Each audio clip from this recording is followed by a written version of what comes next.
ಏನ್ ನಮ್ಮ ನೆರದಾಡೋ ದೇವರು ಶ್ರೀ ಶ್ರೀ ಶ್ರೀ ಸಿದ್ಧಗಂಗಾ ಸ್ವಾಮಿಗಳು, ನಮ್ಮ ಶಿವಕುಮಾರ ಸ್ವಾಮಿಗಳು ಏನಿದ್ದಾರೆ, ಈ ಮಹಾಸ್ವಾಮಿಗಳ ಒಂದು ಆಶೀರ್ವಾದ ಹೇಗಿದೆ ಅಂತ ಹೇಳಿದ್ರೆ ತುಮಕೂರಿನ ಜನಕ್ಕೆ ಮತ್ತೆ ಅಲ್ಲಿನ ಸುತ್ತಮುತ್ತಲವರಿಗೆಲ್ಲ ಎಷ್ಟು ಆಶೀರ್ವಾದ ಇದೆ ಅಂತ ಹೇಳಿದ್ರೆ ಅವ್ರು ನಡೆದಾಡ ಹೋಗಿರೋ ಜಾಗ ಎಲ್ಲ ಇವತ್ತು ವಿಭೂತಿ ಇದ್ದಂಗೆ. ತುಮಕೂರಿನ ಒಂದು ಧೂಳನ್ನು ತೆಗೆದು ಹಣೆಗೆ ಇಟ್ಕೊಂಡ್ರು ಅವನು ಅಲ್ಲಿಗೆ ಒಂದು ಆಶೀರ್ವಾದ ಆದಂಗೆ.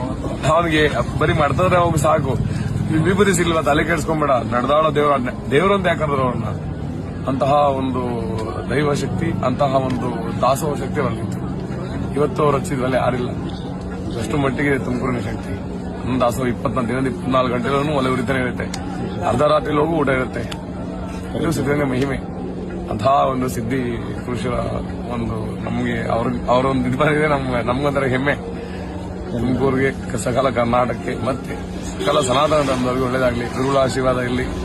ತ್ರಿವೇಣಿ ಪ್ರಯಾಗರಾಜಿನ 3 ನದಿಗಳು ಗಂಗಾ, ಯಮುನಾ, ಸರಸ್ವತಿ ಆಶೀರ್ವಾದ ಇರಲಿ. ಎಲ್ಲ ಸಕಲ ಸಾಧು ಸಂತರು, ಮಹಂತರು, ಸ್ವಾಮಿಗಳು ಮತ್ತೆ ನಮ್ಮ ಮಹಾಮಂಡಲೇಶ್ವರ ಆಶೀರ್ವಾದ ಎಲ್ಲ ಸಕಲ ಸನಾತನ ಧರ್ಮದವರು ಇರಲಿ ಅಂತ ಹೇಳಿ ಆಶೀರ್ವಾದ ಮಾಡ್ತೀವಿ. ಗುರುಗಳ ಆಶೀರ್ವಾದ ನಮಗೂ ಇರಲಿ, ನಿಮಗೂ ಇರಲಿ. ಇನ್ನು ನಮ್ಮ ಮಠ ಇನ್ನೂ ಉನ್ನತವಾಗಿ ಬೆಳಿಬೇಕು ಅಂತ ನಾವು ಹೇಳ್ಕೊತೀವಿ. ಇನ್ನೂ ಉನ್ನತ ಸ್ಥಾನಕ್ಕೆ ಹೋಗ್ಲಿ.